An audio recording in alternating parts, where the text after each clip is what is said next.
There comes a point in our lives when we might feel that there's something missing. I was reaching that point when I was 19 years old. Who am I, and what is my purpose in life?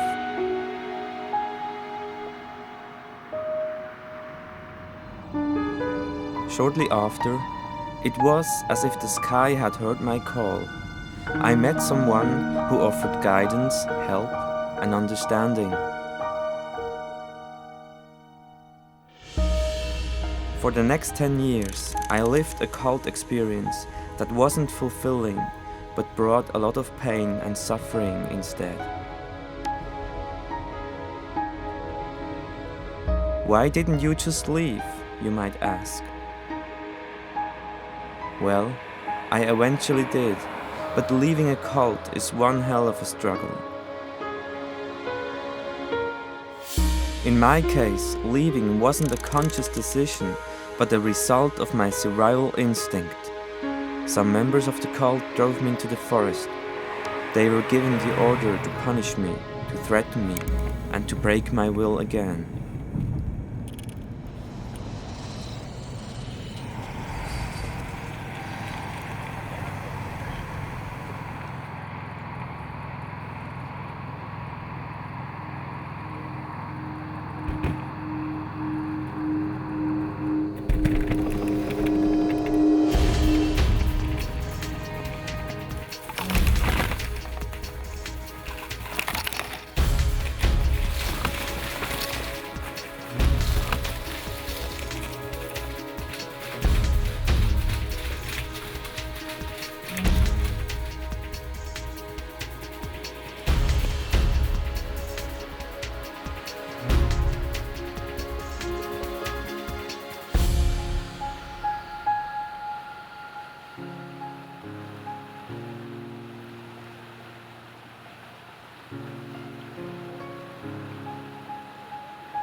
Is it possible to make sense of all this?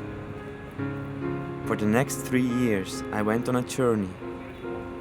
On this journey, I talked to experts and former members of cults, hoping to find some answers. This is Jill. I was amazed by the fact that she seemed to understand the things I was talking about. How long is it since you left? 2 years, a little bit more than 2 years. So not long, really. Yeah, it seems long to me. Yeah, it's a new life. It's wonderful. It's like an awakening from a bad dream. No, I say it isn't long because in the grand scheme of things, 2 years is not very long to get over an experience like that. But I guess you're still on that journey. We're genetically programmed to be group animals. Most of the time that human beings have been on the earth, we've traveled and lived our lives in small hunting and gathering groups. The holy grail of researchers into cults was to find what was called the cultic personality or the cult vulnerable personality. And many, many tests were devised and measures were devised to try to find those traits that would help us predict who was vulnerable, seduced by, or influenced by a cult. And those efforts all ended in failure. The conclusion one could draw from that is that we're all potentially vulnerable to cults.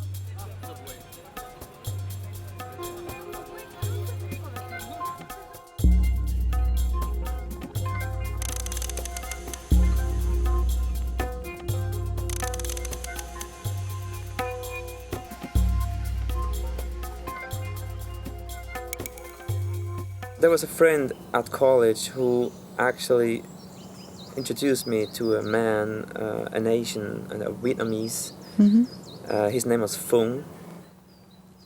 He described as a master, as a spiritual master. And I should absolutely meet him because he could really help me to find my path. So I was interested. You're curious. I was curious. Curious, yes. Yeah. They welcomed me very well. The atmosphere was really warm, friendly, and almost euphoric, you know. And I felt quite comfortable with them.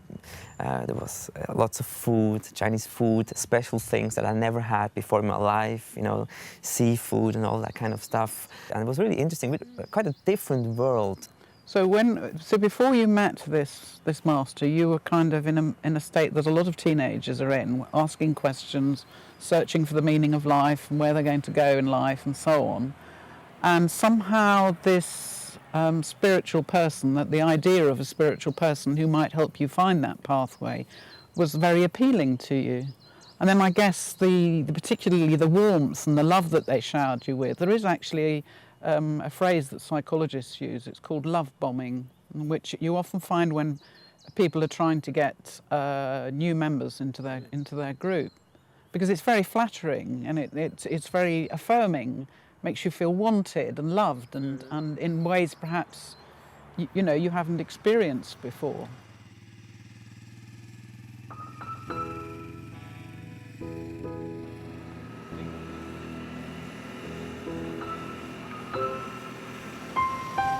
This is Jim and Judy Bergin. Back in the 80s, they were the owners of a successful publishing company in New York City. Back then, Jim and Judy had no idea that an author in the company was one of the leaders of a cult. It was called Gentle Wind Project.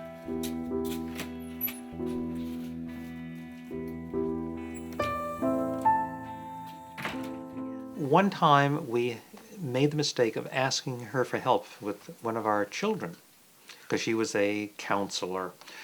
And the help that was bestowed on us was a little bit weird. The help was based on a piece of our son's hair. We cut a little piece of his hair and sent it to her. And she took this hair and did a reading about the soul of our son. On the tape, she referenced that the information was coming from another source that she referred to as the teacher. The teacher was telling her this stuff. So we listened to it, and it seemed dead on, knowing our son. And so we were sort of enraptured by that. And so then once that happened, we wanted more information from this teacher. And so we got tapes done of ourselves. What happens in that situation is somebody is really interested in you. Now, I can't spare too much here, but I did send it. And so now I've got this information, and what's captivating is this person really knows the real Jim. The teacher knows the real Jim. And there's somebody out there, teacher in the spirit world, who knows me and is interested in me. So it's very flattering. This is information for Jim Bergin, and the date is June 25th, 1987.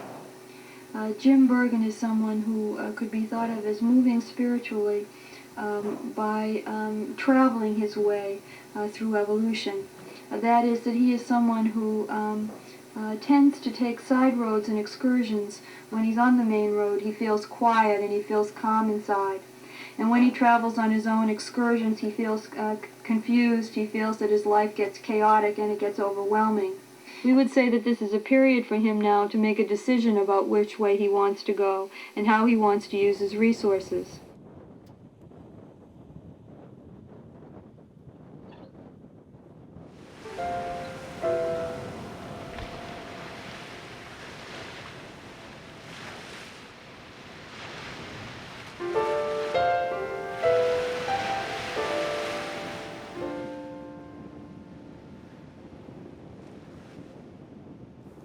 Here we have a metal ball sitting on the table. Let's suppose that is the person, the object of the influence attempt. The ball is about to be influenced. Let's say my hand is the influencing agent. It's the one that's going to lead to change in behavior and position of this target. Now, to start with, let's say that this is what we call dependent influence. This is what we call dependent influence. Here you see the ball moving across the table. Its speed, its direction, its manner of movement is very much affected by my hand. It's socially dependent on my hand, and this is what we mean by socially dependent influence. On the other hand, let's try another form of influence. My hand will influence the movement of this ball over the table. But now it continues to move in a direction which is unaffected by my hand. No matter what I do, it doesn't change. It goes in its own way. That's what we call socially independent change.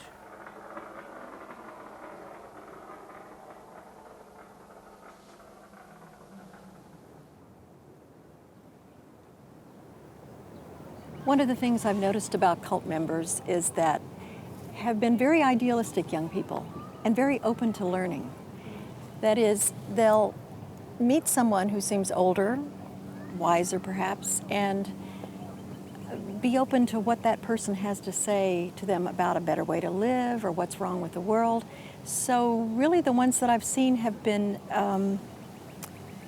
young people to admire. They're among the best of the students that I taught, the ones who got involved with cults. And what happened is that once they were open in a beautiful way, someone who didn't have integrity used that openness to the student's detriment.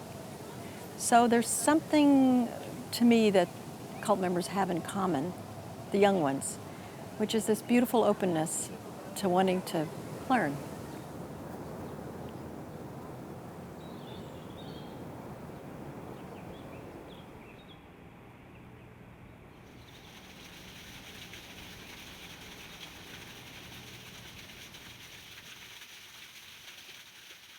The one thing that attracted me most, I guess, is that he said that I would have a really great or huge potential. Right. So he said, like, I'm seeing a lot of potential in you, but there was always a but. There was a but, yes. You need to, you know, try to live spiritually and more spiritually. You know, you need to be on the right path. And obviously the right path was to be with him. With him, yeah. That was really clear. Yeah. And so if ever you felt perhaps unhappy with something or a little bit troubled in spirit, it would be because you were not on the right path anymore.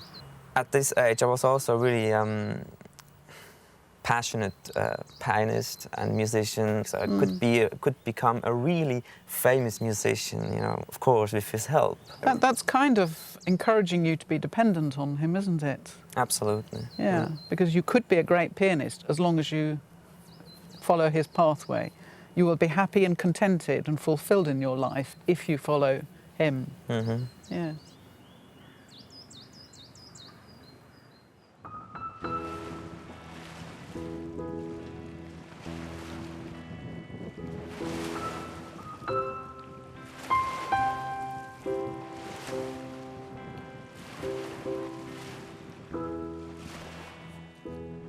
This is Lea. Her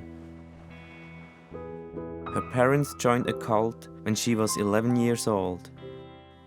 The cult had several names, including Janus Project.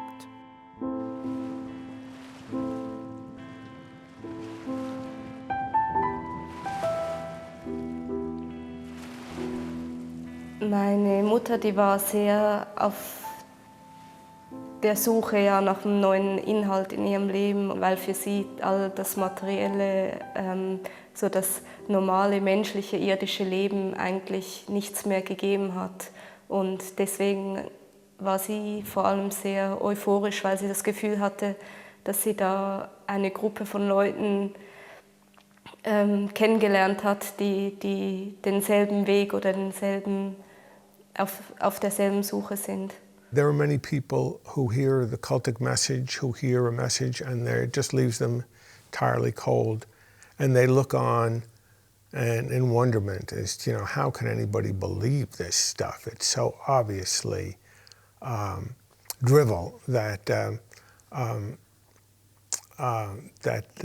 they can't imagine how anybody can believe it. And at the same time, another person just hears it and we're ready to just give up their entire life. Nach diesem Besuch kamen meine Eltern zurück in die Schweiz und da war klar, wir werden in der Schweiz alles auflösen, Haus verkaufen.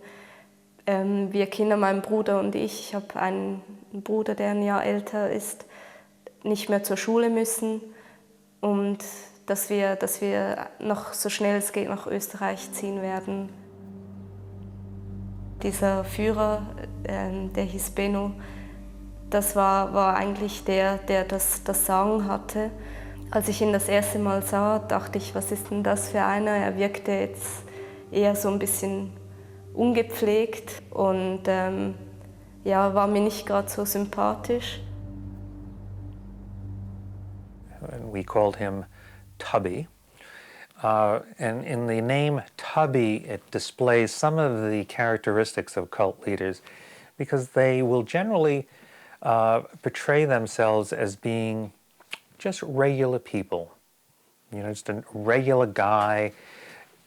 However, there's the information about this regular guy, the mantle that this person carries, and in Tubby's case, was that he was sent from another place, and he was a spiritual messenger, and that he was sent to, in so many words, save the world. On my second or third weekend there, for instance, I was helping to make a salad, and I was told that he was coming over for dinner, and suddenly there was this whole thing about being so careful about the salad, as if I wouldn't know how to make a salad. I mean, I was in my late 30s, but you're treated like a child by a cult.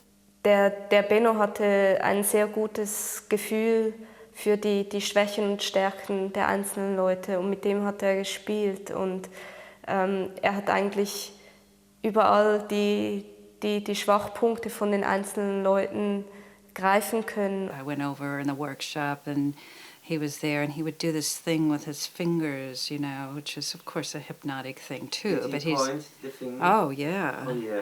I know that. You too get the pointed finger. I have a strange feeling suddenly. Yeah, but it's going around in circles and it's maybe pointing at your abdomen. And you will feel something really strong. And at that time, it was really a hard sensation, like an energy that you would feel inside the body. And even now, I don't know if that was kind of hypnotic suggestion? Yeah, it was really strange feelings. And I thought he must be a master. Zum Beispiel wurden die Ehepaare auseinandergenommen mit Partnertausch. Das war auch so ein Mittel, um die Leute an ihre Grenzen auch zu bringen, die emotionalen Grenzen. John Miller, who's, ugly and fat, is directing. There may be 4 or 5 women there, maybe 2, maybe. I never had a one-on-one with him, but I have since heard that it did take place, which is disgusting. So, but he would direct who was going to be with whom and what they were going to do.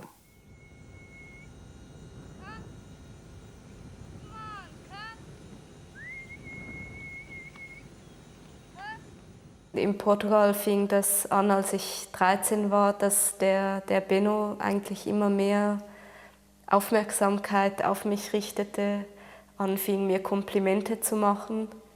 Das waren so die Anfänge, das hörte nicht auf, dass er auch immer mehr das Gespräch mit mir gesucht hat.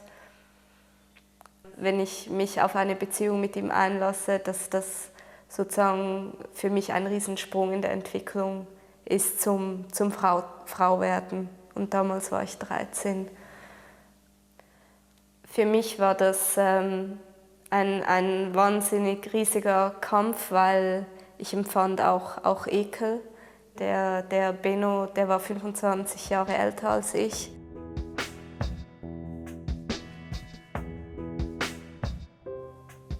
Der Druck wurde immer mehr aufgebaut, dass ich immer zu mehr Gesprächen gerufen wurde, auch vom Medium, und eigentlich richtig bearbeitet wurde, dass ich irgendwann das Gefühl hatte, es gibt gar keinen anderen Weg, als mich auf das einzulassen. Und ich habe dann gehofft, dass, wenn ich dann sozusagen diesen Schritt mache, dass dann dieser Druck nachlässt und dass es dann wie die Aufgabe oder dieser Lernschritt wie erledigt ist. Dem war dann leider nicht so. Wir sind dann über Umwege letztendlich in Belize in Zentralamerika gelandet, wo man zurückgezogen auch leben konnte. Die sexuelle Beziehung fühlte sich für mich, war absolut Widerstand da und Abneigung. Und auf der anderen Seite dachte ich, das muss jetzt so sein. Und ich wollte dann wie mir selbst einreden oder mich selbst glauben lassen, dass das irgendwo einen Sinn hat und dass ich sozusagen was daraus lernen kann.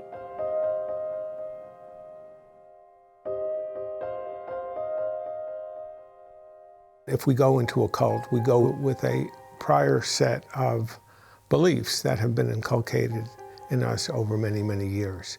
And in order to make room for the new beliefs, the new loyalties, the new attitudes of the cult, before they can be programmed on us, the old beliefs have to be washed away.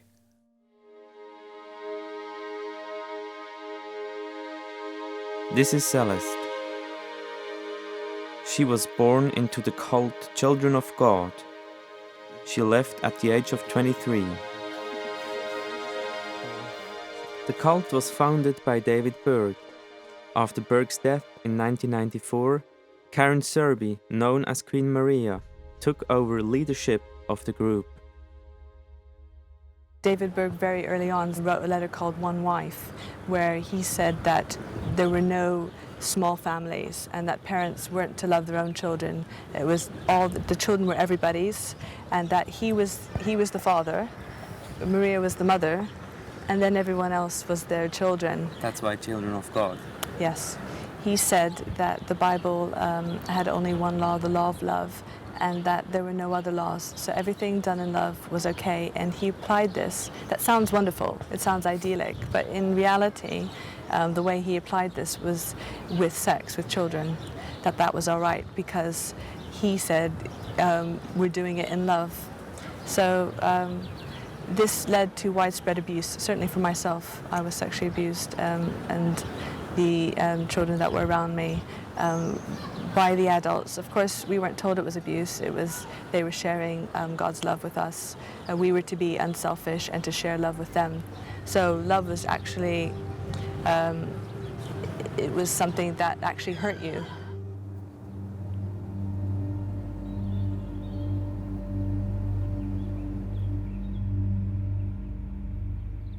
When I was invited to go to Queen Maria's home, I was about 21 years old. It was a huge honor because not very many people saw Queen Maria. No one knew where she lived or even what her real name was or what she looked like.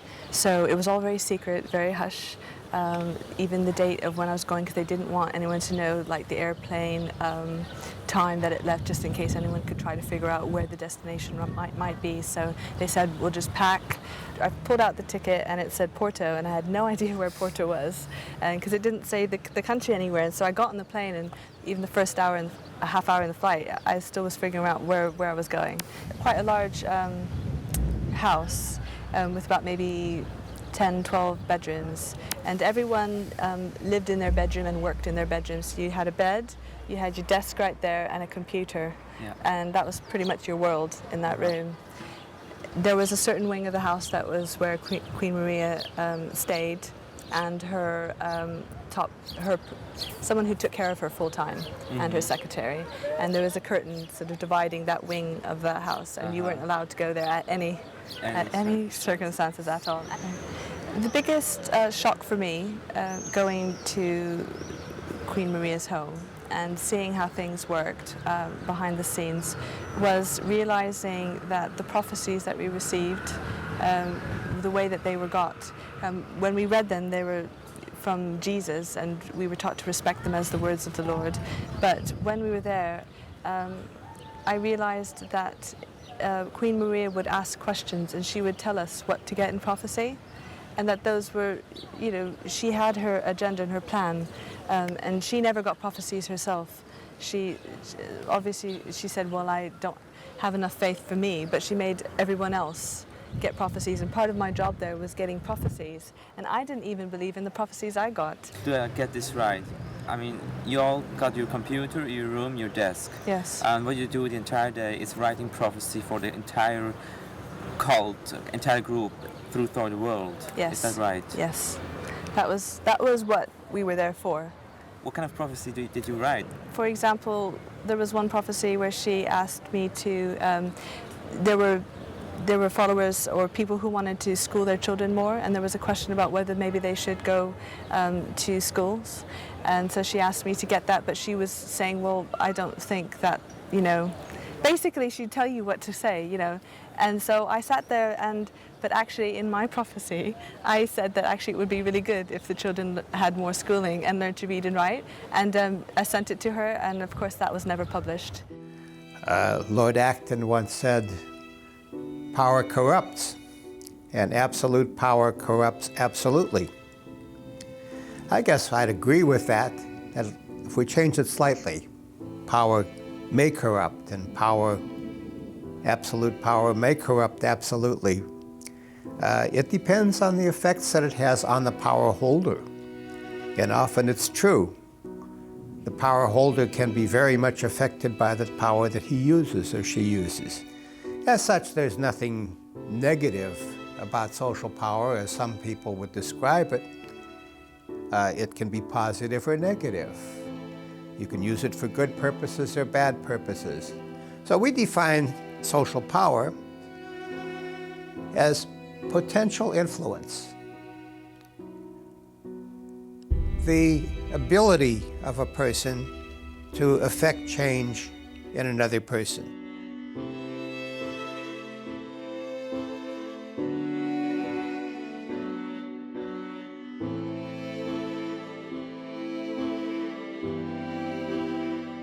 So he said, you need to take your life in your own hands. You need to go work, you know, earn your own money.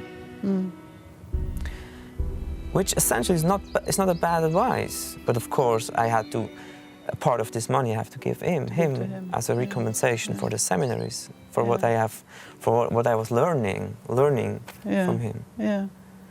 So were you still living at home at this point? I was still living at home. Maybe after 1 year, a friend in that group and I moved together. Yeah, but that was arranged by him. Right. By the guru. It's kind of closing the boundaries, isn't it? It's kind of beginning to put a fence round you and him and the rest of the group, and cutting you off from the rest of the world, from the rest really. Of the world, yeah, from your family and friends. Yeah. Yeah. Because that's how cults will control. They'll look to control everything that is in your life, your time, even what you eat, whether you know, when you go to bed, when you go to sleep, what you do during the day. Sometimes they'll deprive people of sleep. Yeah, that was later. That was later. That happened as well. Yeah. Intense seminaries,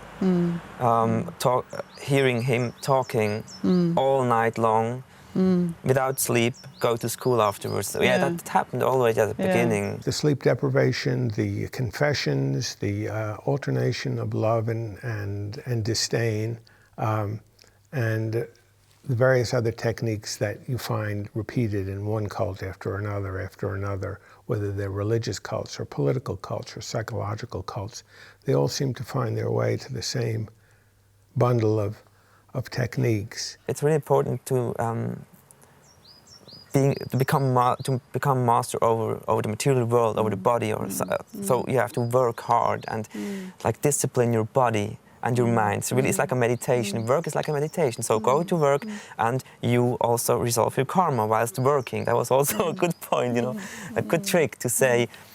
When you work and earn money, and give me that money, by the way, yes. You are gonna decrease better. your karma, which means decrease your guilt towards whatever, universe.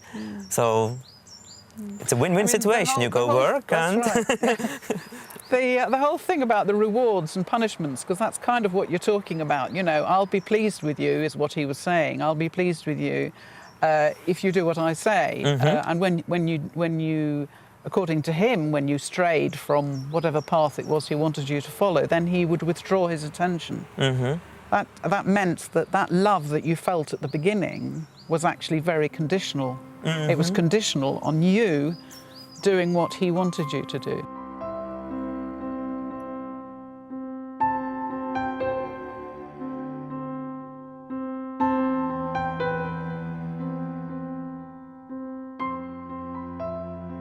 Die Leute haben halt so das alltägliche Leben, haben gearbeitet. Da war jemand zuständig für die Küche, für die Wäscherei. Auf der Farm gab's dann, da hat man immer mehr aufgebaut. Es gab eine Werkstatt, man hat eine Baumschule aufgebaut. Also man hat auch sehr viel gearbeitet. Und der Benno war einfach derjenige, der das so vom Zimmer aus koordinierte.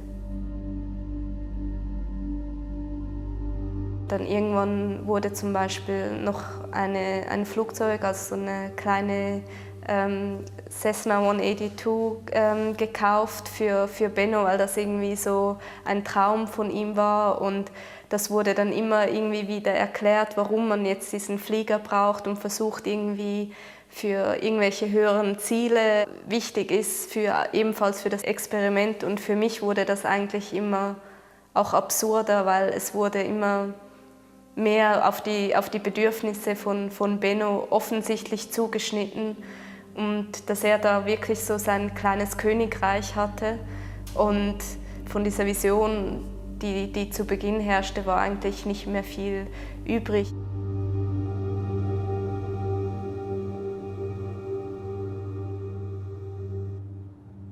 One of the main aspects of this kind of leaders is his omnipotence. What means omnipotence? Omnipotence is a trait of personality. Is myself, I'm grandiose. I'm the best, of course. I'm the unique in possession of the truth. In capital letters, the truth, of course.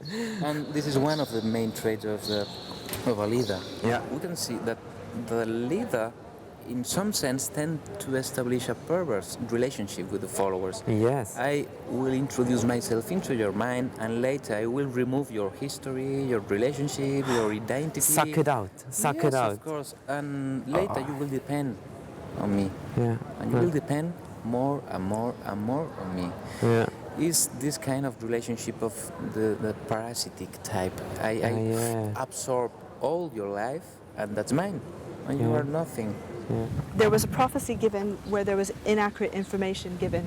It was a prophecy that supposedly said that Elvis Presley's wife was in heaven, whereas she's still alive.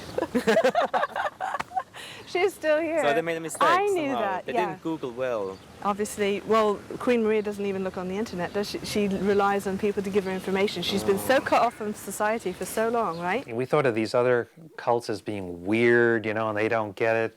And, the reality is the strangest cult that's out there, and we were being very sophisticated and, we're exactly the same as these guys with the shaved heads and the tambourines, dancing on the sidewalk, here I am with my button-down shirt. I am no different than some ninny, looking for money on the streets of New York and singing Hare Krishna.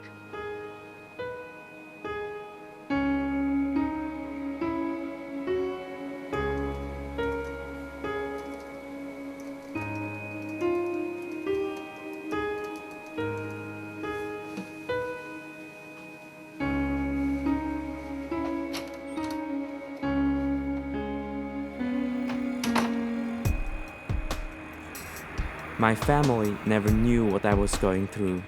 We had very little contact throughout these years.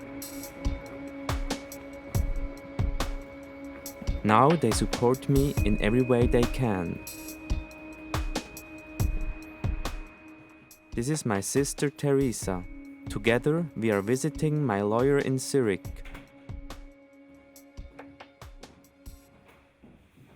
Am Anfang ist er gekommen, wo es noch relativ frisch war. Er war auch noch aufgewühlt. Da kann man die Geschichte gar nicht so richtig der Reihe nach erzählen. Das heisst, ich musste ein bisschen Struktur hineingeben und habe ihm dann auch eine Hausaufgabe gegeben. Ich habe ihm gesagt, er müsse die ganze Geschichte aufschreiben. Oder? Und weil ich ja mit diesen Gruppen, die man Sekten nennt, schon lange Jahre zu tun hatte, und darum ist er ja zu mir gekommen, habe ich natürlich auch immer wieder Parallelen gesehen. Bei allen Sachen, die erzählt worden sind, habe ich gemerkt, aha, das ist gleich wie dort, das ist gleich wie da. Wenn man zuerst schaut, was ist passiert, was schildert er einem, wie er behandelt worden ist, körperlich misshandelt, ausgebeutet auf Geld, also am Schluss ja mehrere tausend Franken pro Monat, oder? Dann denkt man, ja, das gibt es doch nicht, oder? Aber wenn man eben dann zurückgeht, wie hat es angefangen, fängt es sehr typisch an, oder? Die erste Stufe ist, jemanden interessiert zu machen, jemanden abhängig zu machen. Zum Beispiel mit Verheißungen. Also, du wirst ein befreiter Mensch, du wirst ein viel gescheiterer Mensch, ein viel erfolgreicherer Mensch. Das war ja auch da. Er hat ihm mit gewissen esoterischen Überlegungen und Trickchen hat er ihn interessiert gemacht für ja, so geistige Überlegungen. Dann hat er gleichzeitig gewisse Drohungen ausgesprochen. Er hat ja dann so Fotos gemacht, wo er dann einen Rauch gesehen hat und gesagt, das sind Dämonen. Und gleichzeitig hat er auch gesagt, das ist ein Zeichen für Krankheit, die dir droht. Oder? Also wenn dann mal die erste Phase durch ist, wo man das Anfangsvertrauen und die Anfangsbindung geschafft hat, dann kommt natürlich die nächste Massnahme. Und das ist oft in einer Gruppe ein Disziplinierungssystem. Der Chef, der hat einerseits Sachen kontrolliert, also was sie geschrieben haben. Sie mussten Briefe vorlegen. Sie haben ihm müssen berichten, was sie die ganze Zeit machen. Und er hat das bewertet.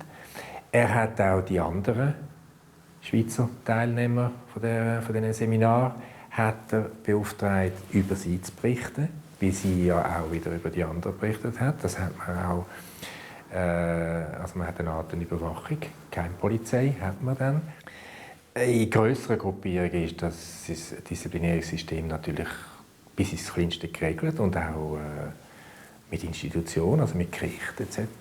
Das war jetzt da nicht so gewesen, sondern das ist halt dann im direkten Gespräch passiert, wo allerdings dann auch ähnlich stundenlange Gespräche, stundenlanges Aufeinander einreden mit den üblichen Massnahmen, also bis zu Schlägen, wo sie ja dann sehr misshandelt worden sind, also Folterung. Das ist nicht unbedingt immer typisch, manchmal wird es auch völlig gewaltlos gemacht, aber bewirken tut es etwas Ähnliches. Oder? Man kann auch mit stundenlang, ohne jemanden anzulangen, kann man massiv unter Druck setzen, wo es wirkt wie Folter. Bei mir war es auch noch, dass nachher, je länger ich bei denen war, desto schwieriger war es rauszugehen, weil ich hätte mein ganzes Weltbild wäre ja auseinandergefallen. Oder das, was ich alles geglaubt habe, das, was ich gehofft habe, meine Fantasien, Wünsche, Träume, wären in sich zusammengefallen. Ich hätte im Grunde genommen, wir müssen selber zugeben, dass ich die letzten 5 oder 10 Jahre im Grunde noch in eine Sackgasse bin gelaufen und jetzt eigentlich wieder alles zurück muss und wieder vorne anfangen, wo ich vor 10 Jahren bin gesteckt. Aber das ist eigentlich jetzt effektiv passiert.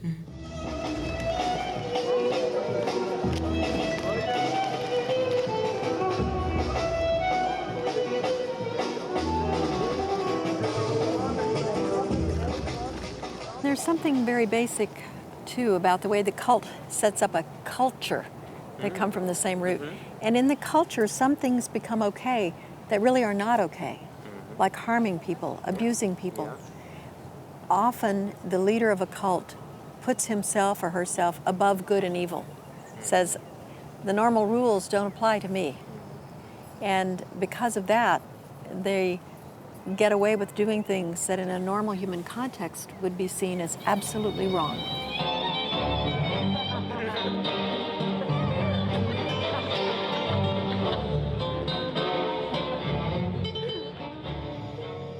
Ecstasy comes from a Latin ex stasis, standing outside yourself.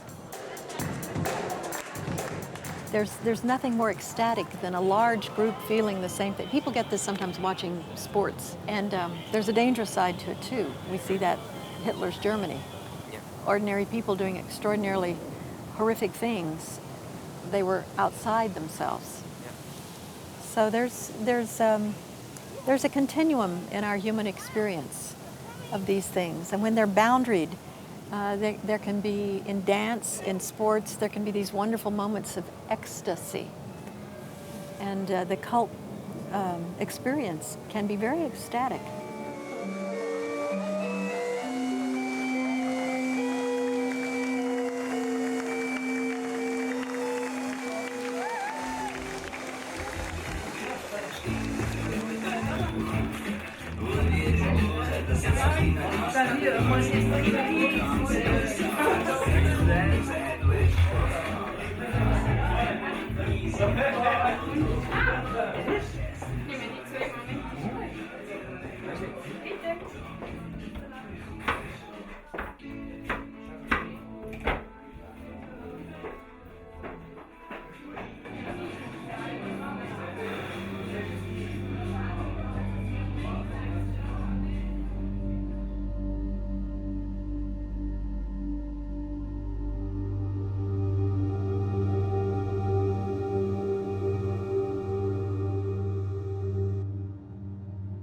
They ended up beating me, and he had a revolver, a gun, and we were at his home in France, in a living room all together, just the five of us, and he would take out the bullets, and would slowly put in the bullets in the gun and say, yeah, just go on, say what you want to say. And slowly put in the bullets in that revolver. And suddenly he got very angry. He would come to me and put the revolver on my head, saying, I'm going to kill you right now, at this very moment, because you're not worth to live. That's what he said, pointing the revolver. And well, it went on like that, for hours. Came back to me and pointing at me, and go back to his desk and come back and yelling at me all the time. So eventually, maybe 5 o'clock in the morning, at this meeting, I signed an agreement that I owe him 3 million. So that's an incredible story. Yeah, and so I would fill up the bathtub with water, and tighten my arms and legs, and just put my head in it for, I don't know, just 30 seconds, take it out, and again and again and again, for 1 hour. And that's just I can't imagine something more exhausting. You just want to die, you just don't want to live in that moment anymore. And that's also an experience that really breaks you. Of course. Breaks you inside. Yeah. You're not any thought of opposition to that environment really is drowning literally in the water. You don't have the strength or the power to resist. No. So you accept anything, and that's how they broke me almost every day or every week. They broke me again, so I couldn't. So this inner force couldn't emerge. My will to go away couldn't emerge even. So almost at the last half year, almost every day, they managed to break my will.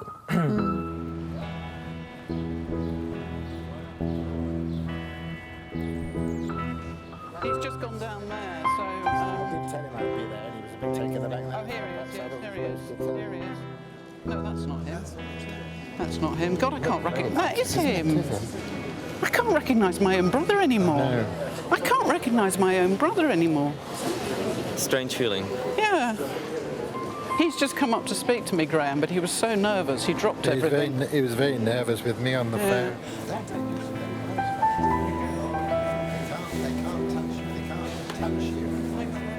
Yes.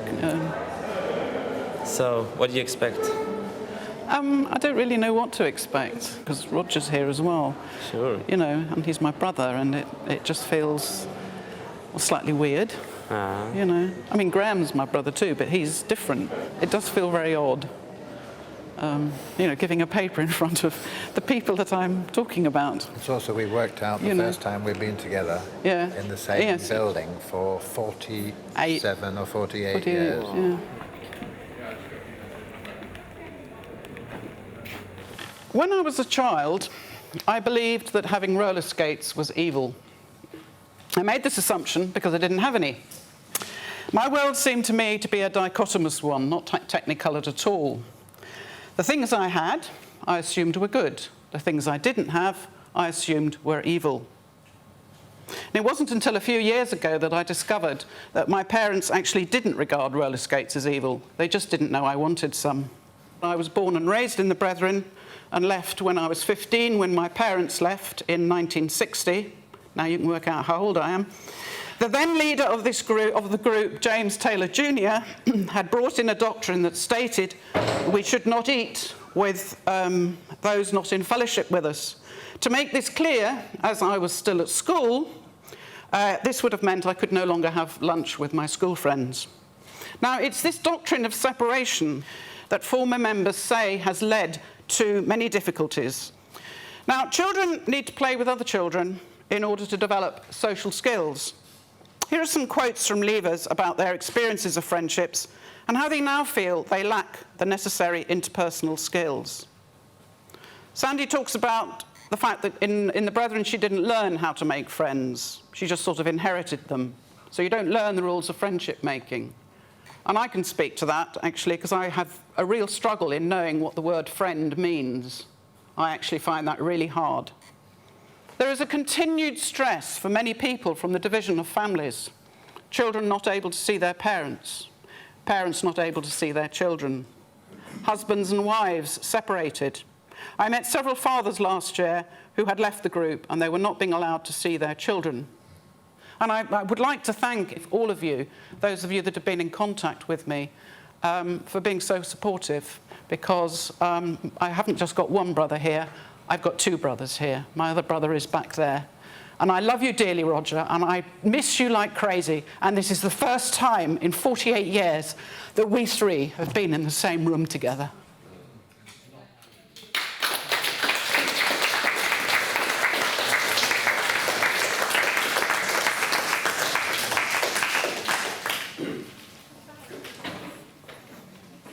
When I saw him sitting there in the audience, it was really quite unnerving, because I'm used to talking to a group of academics, not people from my own family, especially not somebody I hadn't seen for a long time. So it was a bit difficult. But I think what I did, I had to kind of find a way of bracketing that off so that I could continue with the task, which was reading my paper. But there were times when it got very, very difficult. And I was quite grateful that I had the paper written out, because it meant I could, that was kind of like a security blanket in a way. Mm-hmm. So it helped me kind of control the nerves a bit. Because he was sitting right in front of me, he wasn't even to one side, so whenever I looked up, I could see him there. When he came up to me at the end, at the front, just behind the desk there, it felt very strange, because normally when people come up to me after a paper, they've come up to ask me questions. But he came up and it was as if, you know, the family had never been apart. He was kind of wanting to know how things were, and, you know, we were sort of talking about the sort of things families would talk about. You know, how's your mother, how's your daughter, how are your children getting on? And it really felt almost surreal, as if some kind of time warp had suddenly happened. And as if the past 48 years just kind of hadn't been there. He seemed strangely very pleased to see Jane, my daughter Jane. He gave her a huge hug, and that was really the only spontaneous piece of behaviour and speech that I actually saw.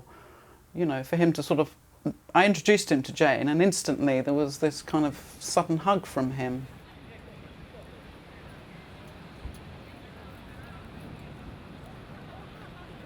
This year has been quite a journey for me, as I believe it has been for you too.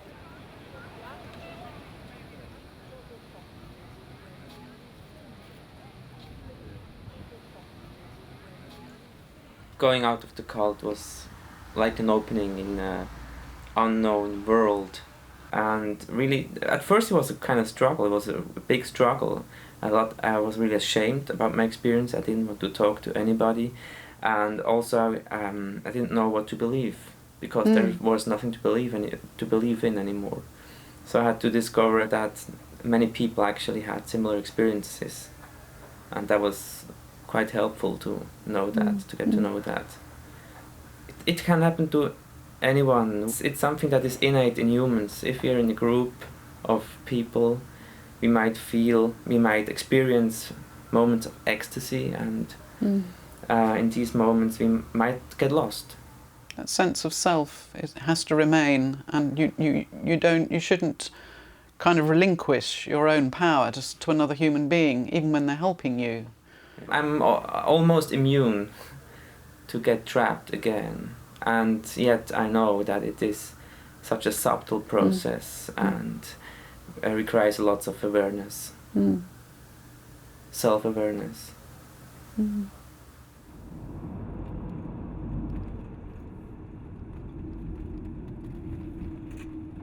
That feeling in yourself in which you are grounded in this moment, which is all the reality there is, this moment. There's no future, that's a story. There's no past that's present, that's a story. And there are many different stories of the past. But this now, which is all we have, is also extremely wonderful and precious. And when you can be in that present, the world opens up. Judy and I started this jail project where we go into the jail and we work with inmates, or we call them jail residents. That's doing something real, you see. And so we've now moved in that direction where we're trying to provide real service as opposed to nonsense with plastic healing instruments and spirits and all that. And so we're trying to provide something real for people, and it's a startling contrast to what we were doing for the live period. And this is something we do together as a couple. So. Okay. I'll hold on to you like this. That's better than hand holding.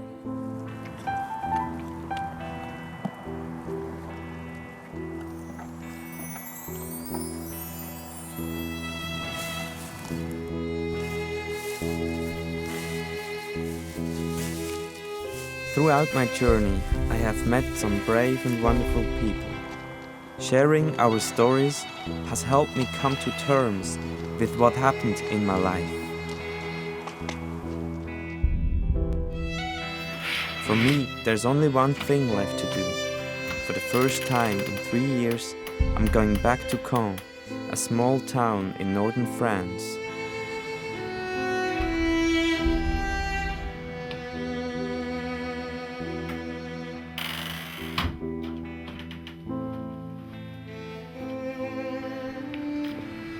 I want to see if the guru still lives at the place.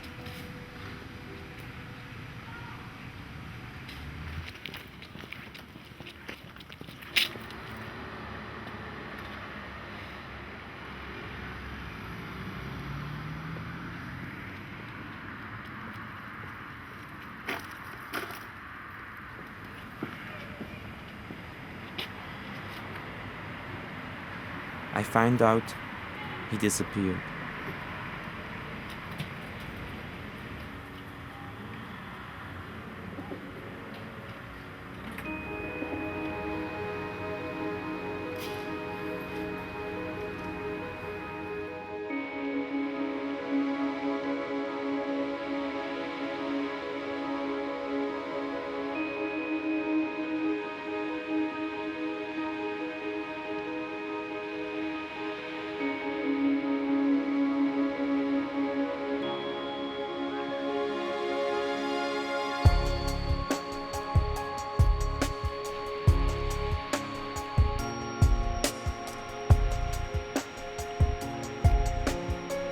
Wherever I go, I take my past with me.